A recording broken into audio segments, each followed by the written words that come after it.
Hello, my friends! Can you believe it? Just 3 simple steps and this machine can bend an ellipse. Don't believe me? Let me show you how to do it. First, open the operating system of this machine and tap into the arc editor interface. Then click the Tool button to open the model generator.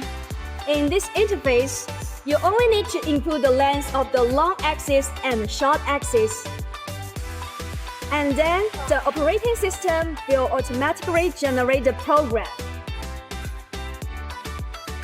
Finally, press the Stop button. And this machine will bend according to the preset program.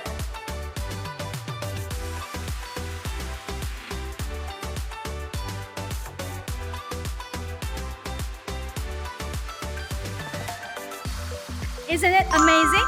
So, do you want to know more about this machine? Then please follow this channel and I will share more about it with you.